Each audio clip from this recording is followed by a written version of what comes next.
finally, we're talking to the people that can get those community college teachers a raise, right? No, Pat's waving me off. Never mind. Okay, all right. With that said, I'd like to welcome our candidates for the school board. Today we're fortunate to have Barbie Brown, Pat Baker, Kelly Pearson, Therese Matricardi, Matt Borja, and Chrissy Burnett here. Did I say that right, Mr. Borja? Yes, okay, great. I just want to make sure. Good. Sorry for mispronouncing before. So what we're going to do is we're going to follow the same format, and I'm going to go left to right to start, and then we're going to go right to left after that. But we're going to start with Ms. Brown. We're going to ask everybody in the group to give a brief 2-minute introduction. As I do that, just to remind you, because you're sharing some microphones, to when you're speaking, just make sure you pull the microphone over in front of you, okay? So Ms. Brown, if you could please start us off. Do I have this on? It should be on, just got to...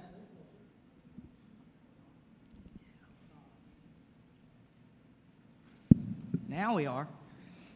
Good evening. Appreciate everyone being here. Certainly thank the Chamber of Commerce for having us and having this activity so that the people in the community can learn who we are and what we believe in.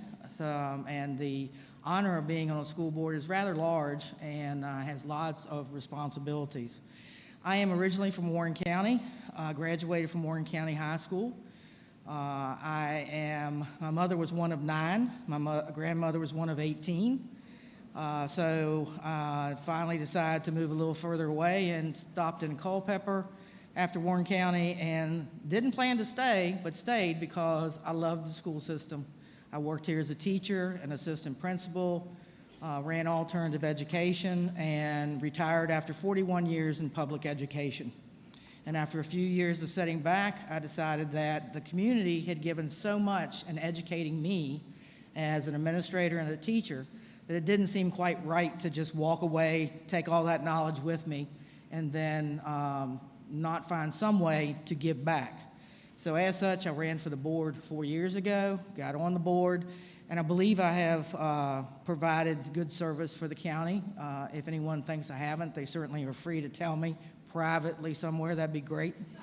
My qualifications, all the positions that I've held previously certainly give me knowledge, but I like pragmatists. I like to join your group because politics have nothing in common with public education decisions. It is fine to have political beliefs, but what the children need and what the community need is what is most important being on a school board. Thank you very much. Thank you, Ms. Brown. Ms. Baker. Good evening. I'm Pat Baker. I've lived in Culpeper's East Fairfax district for nearly 40 years. My husband and I have 2 daughters who went through Culpeper schools, K through 12. They graduated and then graduated from Virginia universities. Both are married, and we have 6 grandchildren. I graduated from a state teachers college and started teaching in New Jersey. I then went to the Department of Defense and had teaching assignments in Iceland, Japan, Okinawa, and Italy. After 12 years, including my marriage and 2 children, we returned to the United States and settled in Virginia. I taught 12 years in Culpeper County and 14 years in Fauquier County. I was an adjunct professor at the University of Mary Washington for 5 years. All of my teaching in Virginia was in the gifted education area. I am also endorsed in content area middle school, biological and ecological sciences at the high school level, and elementary education with a kindergarten primary specialty. I am a national board certified teacher and have my master's degree in diverse student population, ESL, special ed, and gifted ed. I have been recognized a number of times for honors and awards, including the Regional Gifted Educator, Fauquier County's Teacher of the Year, and the Washington Post Outstanding Educator, among other awards. The awards are very nice, but my most valuable thing, I think, is continued friendship with my many students and their parents. We've kept in touch and celebrated graduations, weddings, babies, careers, and happy lives. Public education is a team effort, and for my 38 years in the classroom, I have been fortunate to share work with outstanding colleagues who consistently put their students first, and student success is the priority. I joined the school board in 2015 and would love to complete my 10 through 12 years, or my 9 through 12 years in this election. And since I'm unopposed, I really would appreciate any vote, though, to make me feel good. Thank you. Thank you, Ms. Baker. Ms. Metricardi. Thank you. Good evening, everyone. Thank you all for coming out tonight. It's an honor to be here with you. I'd like to thank the Chamber and Germanna for hosting this important event. I'm Therese Metricardi, and I'm running for school board in the Salem District. As a licensed teacher and school psychologist for 28 years, I've gained expertise into the legal foundations of education. I also raised 3 children, homeschooling them for many years, though they each graduated from Eastern View High School and attend and graduated from UVA. My last name, Metricardi, means mother's heart, and it is my mother's heart which compels me now to stand up for our children, our schools, and our nation. As a third-generation teacher in my family, I respect and revere teachers and want to do everything I can to ensure that this noble profession is supported and protected. I have very specific solutions to facilitate school safety, mental health, academic excellence, and parental rights. I look forward to offering accountability and collegiality to the school board to produce practical, effective solutions for students, parents, and teachers. Thank you. Thank you. Ms. Pearson. Good evening. Thank you to our moderator and the Culpeper Chamber, the Culpeper Times, and the Culpeper Media Network for sponsoring this evening's event. My name is Kelly Pearson, and I'm running for the school board as a continuation of my 31 years of public service in public education. 28 of those years have been here in Culpeper. That's a lie, 27 have been here in Culpeper, with 18 as an assistant principal at CCHS and 9 years as an assistant principal at Eastern View.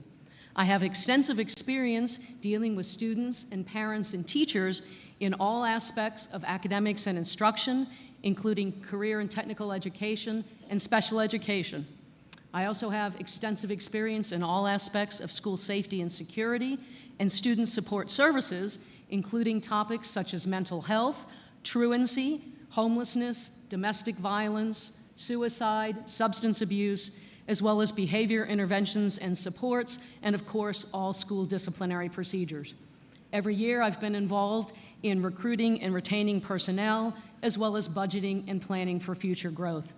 I am running as an independent candidate because I sincerely believe that politics do not belong in public education. Schools are a people business, and throughout my career, I have always been an effective listener, problem solver, and consensus builder. As a school board member, I would continue to do the same thing while we create and develop and implement school board policy. I would solicit input from everyone, our students, our parents, our teachers, our staff, and the community when our school board provides direction and focus and allocates our school board resources to programs in our schools. For 27 years, my agenda has always been our students here in Culpeper. And I am focused on providing all of our students in Culpeper with the best education possible in safe schools and preparing them for life after high school and graduating them with the skills to be successful. Thank you. Very good. Thank you, Ms. Pearson. Mr. Borja. Mic check. Can you all hear me? Cool. All right. Well, hello, everyone. Just like everyone else, I want to thank the Chamber, Germanna, for hosting us, and I want to thank you all for coming out and staying engaged and being informed citizens as we go into November. For those of you that don't know me, my name is Matt Borja. I'm a proud product of Culpeper Public Schools. I'm an AG, a Floyd T, and an EV grad, and go Cyclones. When I graduated from Eastern View in 2016, I went on to George Mason University to start my undergraduate degree. But when the pandemic hit, I had to reassess, like many other students, what does my education look like going forward? For me, that was transferring to Southern New Hampshire University, moving online, taking a program there, where I was able to get my bachelor's and my master's degree. During that same time that I was in college, I also served my country as a military paralegal within the Army Reserves.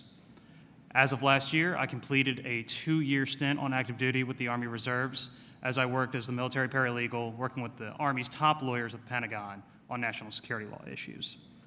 As I prepare to leave this first step of public service in the military, I want to look for another way to serve my community. And what better way to do that than to come back to the community that raised me and gave me all the tools to be successful and help them.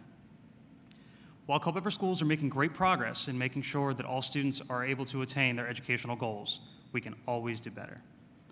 We're still working on making up for the learning loss caused by the pandemic. Student mental health continues to be an issue that needs to be addressed.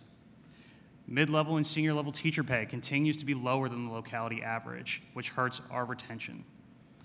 While these issues may not have solutions that will solve them immediately, and perhaps the school board cannot solely tackle them alone, I believe it is our job to work on these things head on so all Culpeper students can have a world-class education. I look forward to all of these comments, these questions, and thank you again. Thank you, Mr. Borja. Ms. Burnett. Thank you. Thank you to Germanna Community College and the Culpeper Chamber. I appreciate this opportunity to speak to all these wonderful people who made it out tonight, who have made it a priority to meet their candidates. I wanted to introduce myself. I'm Chrissy Burnett. I'm 55. I have been on the school board now for 4 years. I've served on committees, being the Finance Committee. I've been the chair of that. Also, Culpeper Youth Advisory Council, the Student Health Advisory Board, and Family Life Education Council. I grew up in Northern Virginia, and then my parents had had enough of the rat race, so they moved us out to West Virginia. So I just finished up my last 2 years of high school in West Virginia, and then I went to college pretty much wherever I wanted to go, because back then it was entrance essays, and I loved to write. So I went to Potomac State, a branch of WVU. I went to Fairmont State. I went to the University of Akron in Ohio, where I had changed my major from journalism to education briefly, but I did not like the 400 students in front of a proctor and a Scantron multiple choice selection for learning. That was not what I thought learning was about. My mother suggested that I come to Davidson-Elkins College, where she was an English professor. She said, "You're gonna love this college," and I absolutely did. I ended up returning to the journalism major and then added another major, which was communication. This was a wonderful school to have an education at, because growing up in Northern Virginia, we had 50 different languages spoken in my high school. We had just as many cultures. I was introduced to a variety of different religions. And then going to Davidson-Elkins College, I was part of the International Student Organization, but I guess I'll talk on some of my priorities later. Safety, mental health, and empowering our students with the best educational resources and opportunities to help them Thank you complete very and much, succeed. Ms. Burnett. Appreciate it. Thank you. Let's do this. We're gonna, because we've got so many candidates here, we're gonna start with our questions. And what we're gonna do is we're gonna start with Ms. Baker, right? So I will ask the question, and I'll read it for you a couple times if you need me, and then we'll ask everybody to give their answer to it. So Ms. Baker, question 1, what steps can our school take to prioritize and enhance mental health resources to promote the well-being of both students and staff? And I'll read that again. What steps can our school board take or school take to prioritize and enhance mental health resources to promote the well-being of both students and staff? Ms. Baker. Okay. Thank you for the question. I think since the pandemic, everyone has noticed that it seems that everyone is in need of some kind of a mental health de-stressor, and it's in everyday life. The children aren't just needing mental health from school, but also from home. So the home, the community, and the school needs to work together to make sure that everything is well-rounded for students. We have mental health programs that are in the school system, and we need to develop more that would be more individualized to target individual children that we think might need help. We need to partner with our medical facilities like UVA Health and Culpeper Health, and we have the Encompass group that also helps us. Children aren't necessarily going to speak out. You have to recognize issues that they have. And I think our teachers through professional development are very well trained to recognize needs that students have. We have good counselors, we have behavioral interventionists, and we would do everything in our power to help any child that needed any kind of help at any time. We just have to be aware, and we have to work closely with our parents to make sure that if there's trouble at home, they can give us a heads up. And if we see something that's out of the ordinary, we have to communicate with the parents to give them a heads up, to make sure we know what's going on with the kids every single minute that we can. And together, I think we can help children to handle their stress, handle the expectations and the things that they may think they can't handle, but actually, our kids are really resilient. And anything we allow them to handle, I think we can help them along the way. So I think our schools are doing as good a job as they can, but there's always room for improvement. We have lots of committees and lots of work, and we have a wonderful community that helps us at all times with anything that we need. We have people that come to our school board monthly that offer us suggestions and ideas of training and programs and even movies that we can watch to make us more aware of things that are going on in our community. And all of us working together can help every one of our students. Great. Thank you. Thank you, Ms. Baker. We'll go next with Ms. Matricardi. Thank you.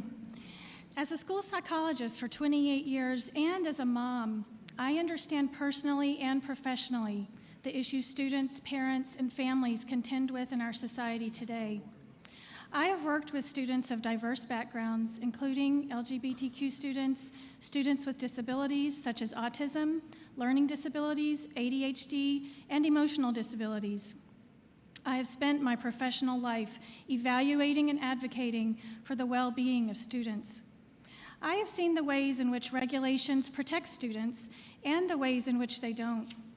Teachers and administrators share with me that they are desperate for school board members who will have the intelligence and the courage to stand up against the regulatory burdens which prevent them from better serving Culpeper families.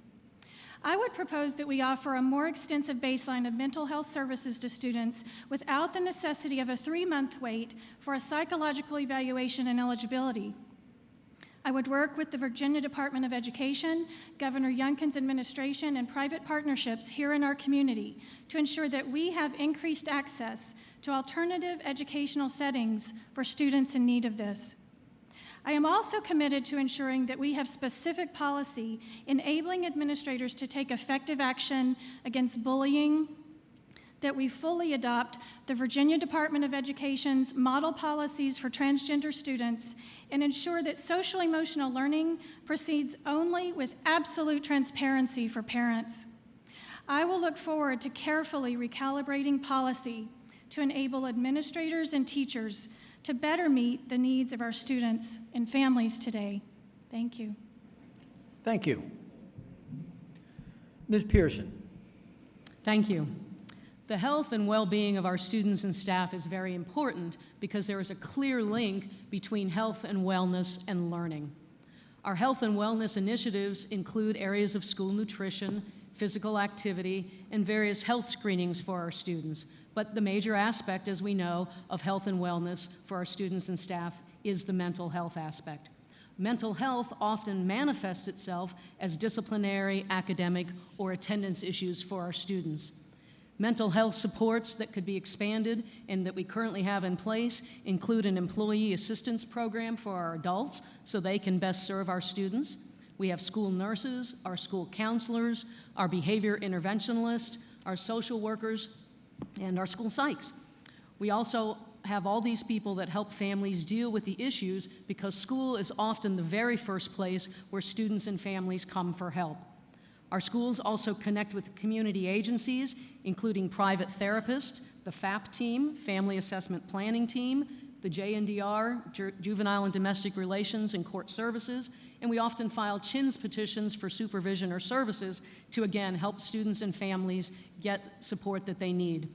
As a school board member, it's important for us to help our schools reduce the stigma regarding mental health and students and families that need to seek mental health support. We need to listen to our school practitioners with respect to their ideas and to the ideas of students for how to help students and families address their mental health issues. Important information from the SHAB, the School Health Advisory Board, And the Youth Risk Behavior Assessment report in 2017 and 2022 had some very startling statistics regarding suicide and students who did not attend school due to increased anxiety. It's important for our school board to provide focus and direct resources to support that. Thank you, Ms. Pearson. Oop, getting close. Okay, I'm going to read the question one more time, just for the sake of the folks at the second half of the order here. What steps can our school take to prioritize and enhance mental health resources to promote the well-being of both students and staff? Mr. Borja. Yes, thank you for the question. So I, once again, echo what has already been said, that this is absolutely a priority. The youth behavioral assessment that just came out this past year showed that this is an increasing concern that the school board is going to have to face. And I do believe that stigma is what leads a lot of folks to not seek mental care help. You feel as if I go to therapy or if I seek help for whatever I may be facing, somehow I'm broken, somehow I'm wrong. You're not. I've sought therapy. I'm not broken. I'm not wrong. We have to be able to decrease the stigma around it so students are more willing and able, because we can also lead a horse to water, but we can't make it drink. We can make all these resources available, expanding on our school psychologist, behavioral health specialist, which we are actually required by law to have at least 3 of these types of positions per 1,000 students. So based on current estimates, that's around 24 to 25 personnel. But we have to make sure that we're creating an environment in schools where students feel like they are able to open up and discuss their issues and how we can move forward with next steps. But I think we also need to look at the root causes, and one of them has been mentioned, and it's bullying. National trends show that while face-to-face bullying is going down, cyberbullying is up, especially among young girls. And it's the advent of social media, exposure on the internet. 4 out of 5 teens say that they go on the internet at least once a day, if not more. And that's where a lot of the bullying is still happening. So we should also, while expanding our mental health services, look at programs such as the Cyber Friendly Schools program, which helps teachers work with their students, whether it be student government positions or other students of note that seem to take a higher status within the class, teach them about the damages and danger that cyberbullying poses, and hopefully they can work with other students to have a zero-tolerance policy on such things. Thank you. Ms. Burnett. Yes, sir. I have to put this close because of my voice. I was recently reading in a special education advisory council guidebook a quote that struck me, and it said, "Family and community engagement in schools has long been recognized as a powerful force that guides the education and promotes the success of our young people."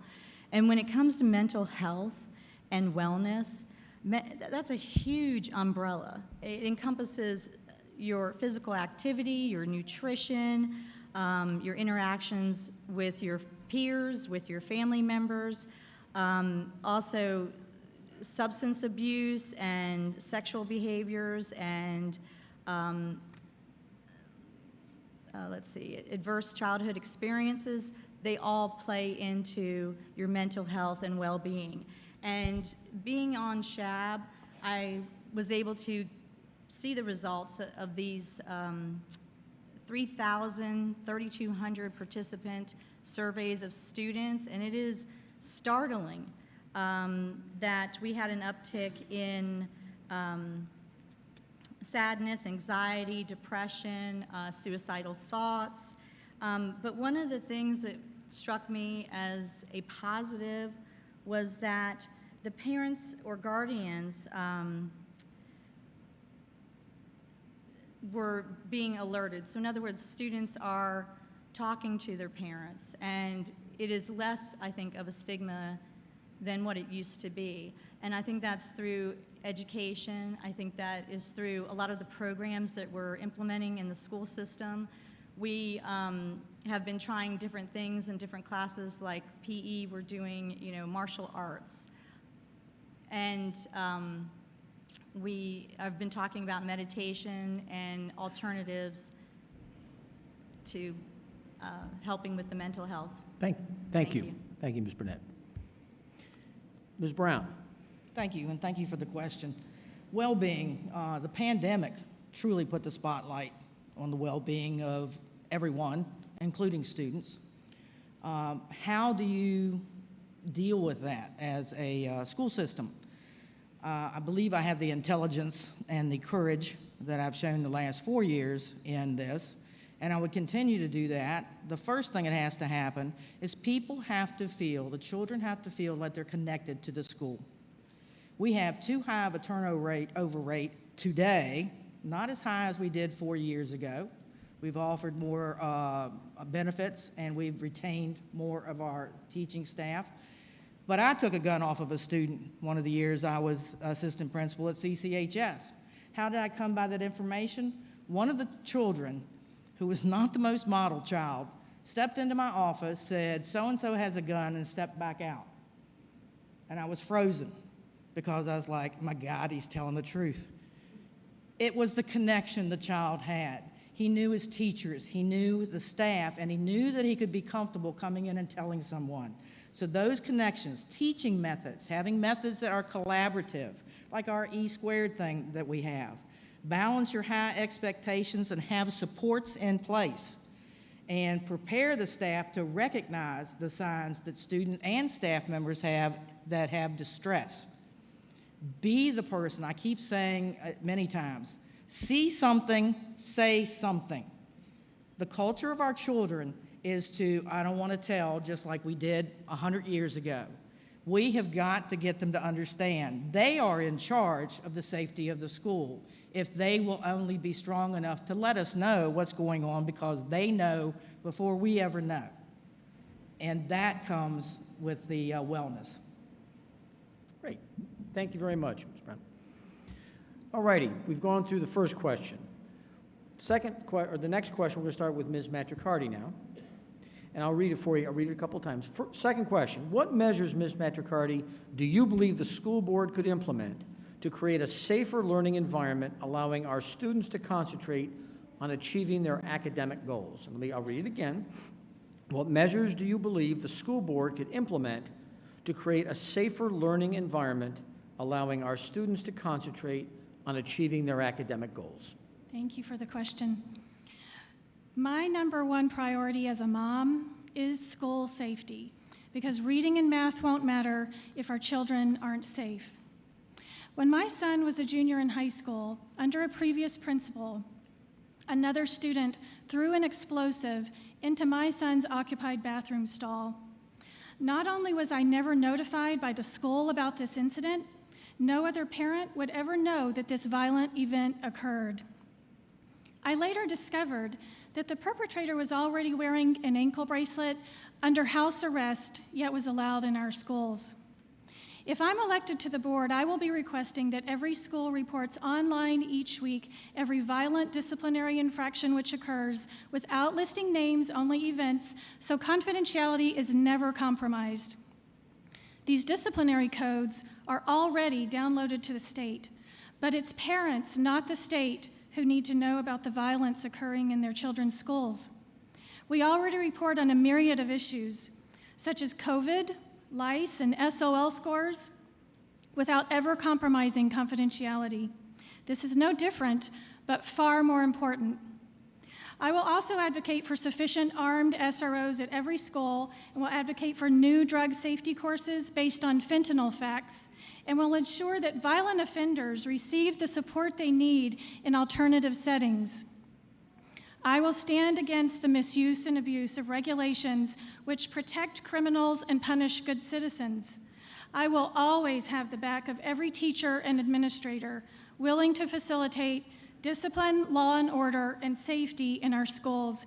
And I will bring a new and necessary transparency to parents regarding the violence occurring in our schools today. Thank you. Thank you. Ms. Pearson, I'll read the question again. What measures do you believe the school board could implement to create a safer learning environment, allowing our students to concentrate on achieving their academic goals? Thank you. The topic of school safety and security could easily be a 2-hour conversation rather than a 2-minute response, because everyone views schools through the lens of safety and security. And simply put, we cannot learn if we are not safe. I want everyone to know I have 27 years of direct experience dealing with all aspects of school safety and security and student discipline. I'm appalled by the situation that happened with your family. I'm sorry. If your student, under my watch, was involved in a disciplinary incident, then you and I had a conversation every single time. Accountability and transparency are key. CCPS has a number of safety and security measures already in place, which are visible and also behind the scenes. Some of our most visible items are armed school resource officers and armed when qualified school security officers. We have locked doors, entry vestibules, and locked entry vestibules, swipe ID badges, check-in for all visitors, cameras and radios in all our schools and on the buses. We do a variety of drills, ranging from fire drills to lockdown drills, and our students are directly supervised during the school day by adults as well as during extracurricular events. A few of the behind-the-scenes items include crisis management plans, threat assessment teams, school safety teams, strict disciplinary guidelines and consequences, technology and cybersecurity procedures, and planning and coordination with our law enforcement, first responders, and community agencies. But equally important, as Ms. Brown mentioned, is having a positive school climate and culture. Creating and maintaining positive school climate and culture is a major and one of the best strategies in preventing disciplinary incidents and school violence. As a school board member, I would continue to support those type of activities. Thank you. Thank you. Next, Mr. Borja. Thank you. Regarding school safety, I want to go back to something that Ms. Pierce. Oh, good. All right. So regarding school safety, I just want to touch on something that Ms. Pearson had just talked about, which is threat assessment teams. So these are appointed by the superintendent, working with local law enforcement, local behavioral health, and other entities that may have a stake in this. These work together, they put together threat assessment plans, they have steps that can be taken when such incidents do arise. Now, when we look at how these are used, and then if we feel as if there needs to be more to be done, we can always go to the superintendent again, because he has the power, according to the school board's own documents, to establish an oversight committee. If we still feel that the job is not being done, we can establish oversight and make sure that the job is properly being done. We're filling out forms, we're reporting everything correctly. And this can all hopefully be mitigated by proper school safety audits. These are done annually. Folks go through, they check, make sure that all doors lock, making sure that there's proper facilitation of getting visitors into the building, and making sure that if it does come to the worst things, they do have a proper response plan. So making sure that school safety audits are done thoroughly, completely, and transparently, so students, teachers, and parents can all see how their students are being protected every day is vitally important. Great, thank you. I'll read the question again. What measures do you believe the school board could implement to create a safer learning environment, allowing our students to concentrate on achieving their academic goals? Ms. Burnett. In order to create a safer learning environment to achieve academic goals, it's imperative, but recently, in light of recent incidents, I would like to see metal detectors put in the high schools, and I've mentioned this to several board members, but I believe that the safety of our students is also about awareness of issues. It's about relationships with the community, and having worked in the community for 20 years on various volunteer activities and coaching, different things, I've built relationships with community members, and I've been made aware of things as human trafficking, fentanyl, overdoses, missing children, and so on and so forth. And unless we know what's going on, we can't be equipped to help the students feel safe. But having those relationships, having the SROs in the buildings, that's going to make our children feel safer. Having metal detectors, that'll give our parents peace of mind. And I've always been for, adding additional safety measures, like cameras in the schools, cameras on the buses, cameras on the bus stop signs so that people don't run the kids over at the bus stop. There's so much, it's so extensive, the amount of issues, and if you're not aware and you're not talking to community members, and you don't have those relationships, then you can't address the issues. And so I think that's imperative. Thank you so much. Thank you. Ms. Brown? Yes, sir. Our students do need a safe school. They can't achieve their goals, their educational needs, if there are not safe schools. There's a solution to every problem that exists, is one of my core beliefs. But you have to look at the solutions to decide what seems to be the best solution. Let's look at data to see what's the best solution. Metal detectors, if they are to be in the schools, which kind? How much do they cost? I had someone tell me that we needed to hire people to be in the bathrooms. Okay, so we hire another 35 paras to be in the bathrooms of the 2 high schools. What do we lose when we have to spend the money that way? What are the actions that we can do to make it safer? And it is an inclusive environment, making sure the students feel they belong, making sure we have high-quality teachers. How do we retain high-quality teachers? We give them good places to work, we give them freedom to teach, and we allow them to do their jobs. Yes, parents should be involved. I drove to parents' business to talk to them about their students because I couldn't get them to come to school. You have to be willing to have all of this go on. Violent offenders, you have a child that gets mad at a kid and throws a book, and the book knocked out his front 2 teeth. Is that a violent offender that should be put in alt-ed? And how big do you want alt-ed to be? How much money do you want to spend to have a separate building for this and a separate building for that? The answer is working together as a community and having trust that we will look at and try to find the answers. It may be metal detectors, but it also may be having schools remain at a decent size. Someone once brought up, let's make both schools on the high school campus one big high school. Imagine the problems we would have if we had done that. Thank you very much. Thank you. I'll read the question one last time. What measures do you believe the school board could implement to create a safer learning environment, allowing our students to concentrate on achieving their academic goals? Ms. Baker. Thank you. I think safety is an issue that everybody talks about, and no one is really quite sure how much you do, how far you go, and what's the correct answer. I believe Culpeper County Public Schools has done everything that they can do to this point to make our schools as safe as they possibly can be.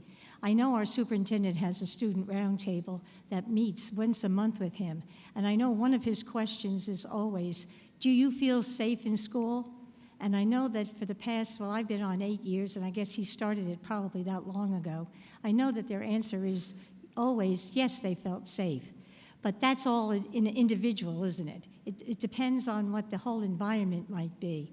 And we talk about pandemic, and the pandemic was global, and it went from the world all the way down to our individual homes, not just to school, even lower. How sick are you? How well are your parents, your grandparents? It affected everybody. But one thing that we must recognize about it is that it brought money into the system for everybody. The school system did benefit somewhat with our ESSER funds, things that would help us. And one of the things that our school system did do was put a lot of that money into safety of our schools. The double vestibules, the locks, the cameras, the 360 cameras, the cameras on buses, SROs, school security. It's all been said. We've done everything that we can think of. Even the glass going into the schools has film on it that will not allow a bullet, I guess, to go through, whatever that is. But I know that the school system works with the sheriff's office, and together they have coordinated with the town police, state police. We are all on the same page. We have threat assessments as low, medium, or high, and we're almost done. But I think we're working very hard, and we're willing to do whatever else it takes to be there. Thank you. Wonderful. Thank you, Ms. Baker. Our last round here, we're going to go back to everybody in the panel, and we're going to start with Ms. Pearson this time, and we're going to work this way. But the last thing we want to do is give everybody 2 minutes to send us all home with what you would like us to all to remember about your candidacy for school board. So let's start with Ms. Pearson. Okay, thank you. I'd like to say thank you to my fellow candidates, to our moderator, and to our sponsors for participating in this evening's candidate forum.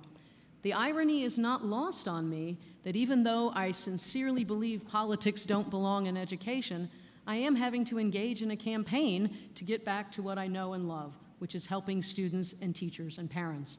I'm running for the school board as a continuation of my 31 years of public service and public education.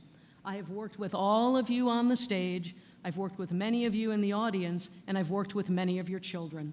I bring a well-documented history of responsiveness to our students and parents and teachers in our community when solving problems and addressing concerns.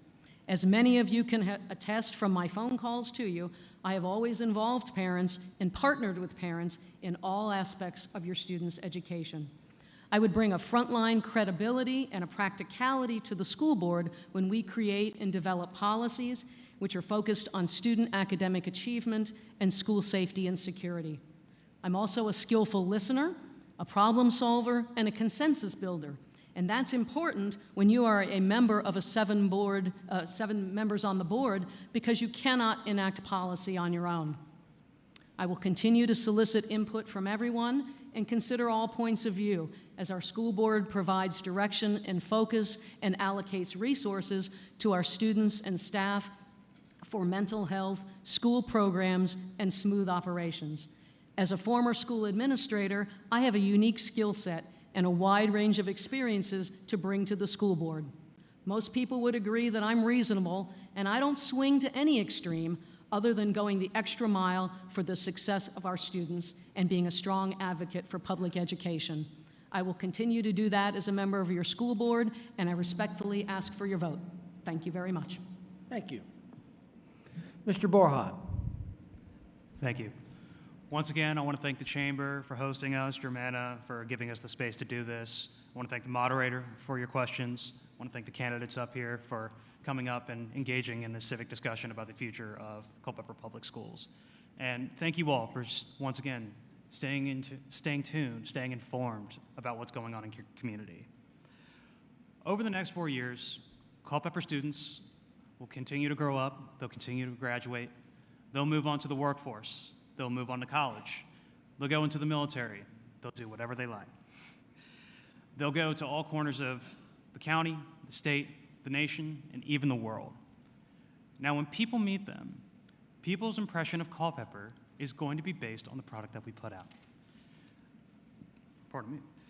Culpeper schools have a special privilege and responsibility to ensure that we are raising good people and we are raising good citizens that will make sure that all impressions that folks from outside of here have are positive ones. This is not a slight amongst any of the candidates up here. May I say you all look lovely tonight. But as the only candidate who's graduated from the local school system this century, I think I provide a very specific, I think I provide a very unique perspective that I believe the school board needs. Elections are about choices, but I'm also making a choice. I'm choosing to believe in Culpeper and trusting that you all know what is best for our schools and that you all know that our brightest days are ahead of us. Thank you again, and I humbly ask for your vote on November 7th. And Mr. Borja, I just want to clarify, when you said this century, why did you look at me? Sir, trust me, 30 has never looked better. Oh, my goodness gracious. Okay. Ms. Burnett. Thank you. Let's see, for the past 4 years, I have learned so much. It has been incredible. It's, for being the largest employer in the county, the amount of information we've had to learn, research, develop, and train on has been infinite. I never in my wildest dreams thought I would take Narcan training. And I'm always looking, and my fellow board members are always looking for ways to improve the health of our students. I've been working in the Culpeper community now for going on 20 years, and I've tried to cultivate a community of relationships with all types of leaders, parents, students, I taught in 9 out of 10 schools for 10 years. My kids went to 5 out of 10 schools. And my kids, they have benefited from the education in Culpeper, and they accredit that to the teachers and the school system here in Culpeper. My son is now a federal agent for Homeland Security, my daughter a gallery curator, and it's because of the opportunities in Culpeper, because of the teachers, because of the arts, theater, sports teams. And what we've come to learn is that it takes the entire community to make school happen. And I encourage everyone to get involved in your child's education. I can't tell you how important it is and how much they would love for you to do that. My kids tell me all the time, "Thank you, Mom. Thank you so much." After my late husband passed, I was asked by several community leaders, "Please, Chrissy, run for the school board. You have the experience, you've been in the schools, you've coached, you've volunteered, and we know you and we trust you." And I appreciate it, and I hope you will vote for me come November 7th. Thank you. Thank you. Ms. Brown? Yes, sir. And listening to me, you have to glean that I'm quite passionate about being on the school board. I don't know that I'd describe myself as a passionate person, but I do care an awful lot about the school system and the children. I am responsive, and I am dedicated to whatever I put myself to. If I hadn't, I wouldn't have survived 41 years in education. When Mr. Borja was speaking, I thought of Ronald Reagan. I'm not going to make age an issue in this election. And there's enough people in here that know what I'm talking about. But what I will say is I have been proud to be a member of this community. I know I will never be treated the same as a person who was born here. I'm treated that way in Warren County because that is my natural home. I live in Culpeper, have for 29, 30 years, and am proud of the community itself. I believe in this community, and so as such, I want to continue to provide a background of information and the ability to think outside the box and find solutions without it all having to cost a bunch of money. Because the other thing Culpeper is frugal. If you've ever seen Board of Supervisors meetings and the like, we are a frugal county, and we like it that way. And as such, we need to concentrate on what we can do, but at the very least, safety and the well-being of our children and our staff has to be at the paramount of what we do for a while now until the country changes a little more. Did you ever think we'd have to have buses with cameras to catch people running past them? And we do. So please vote. Thank you very much. Thank you. Ms. Baker? Well, I'm glad age isn't going to be an issue because I'm afraid I would win. But in any case, thank you to the Chamber and to Germana and our moderator for having us tonight. And thank you to the audience for coming, both in person and on TV. I hope you appreciated what you've heard tonight and that your priority is for a school board to follow its own mission statement and written goals. Please vote for the candidate with proven leadership skills who has ownership and pride in public education. Public education has services and opportunities for all children with many different needs and abilities. No child who resides in Culpeper County is turned away. We provide a free public education for all students. Our offerings and services are diverse and second to none. Our teachers come to school every day to do what they are trained to do. They teach. We prescribe to the belief that a quality education is the key to student success. Please understand that parents are one of the three major components in a successful school experience. It takes school, community, and our parents to support our youngest members of society. How we act and react to each other takes on the definition of role modeling. Please vote with the intent that the school board should keep a civil tone and a respectful approach to governing our school system. The controversy and vitriol is crippling, and if you think a pandemic affected your students, anger, divisiveness, and utter confusion is an additional roadblock we put in front of our students, your children. Vote for the peacemaker. Vote for the empathetic. Vote for the logical, the experienced, the common sense person who only want to concern themselves with student safety, well-being, and success. Please leave politics to politicians and select a school board that can sit down and chat with you as concerned individuals who respect each other and share a common goal. This has to start somewhere. Let it begin with us. Thank you. Thank you. Ms. Matricardi. Thank you very much. Our school boards today are contending with some of the most significant cultural issues of our time. We here in Culpeper County stand on the horizon with the hope of a new day. Like the rising sun, our beliefs enlighten and direct our paths. Our beliefs become the policies which will direct the future of public education of Culpeper County and our nation in profound ways. I have knocked on over 1,000 doors, meeting with citizens and learning about what their concerns are today. Constituents share that they are worried about safety, mental health, about boys in the girls' bathrooms, and about information being kept from parents. These are the people I am beholden to. We have the opportunity today to bring the light back into public education in Culpeper County so that students, parents, teachers, and administrators prosper and thrive. I will represent the beliefs of Culpeper County and Salem District voters. We have an inspiring heritage here in Culpeper County, dating back to 1749, when my own ancestors were here. Building upon this legacy of history and virtue, I invite you all to join me as we move forward together toward a new beginning. Thank you all so much for taking the time to come out tonight. It's truly been an honor to be here with you. Thank you.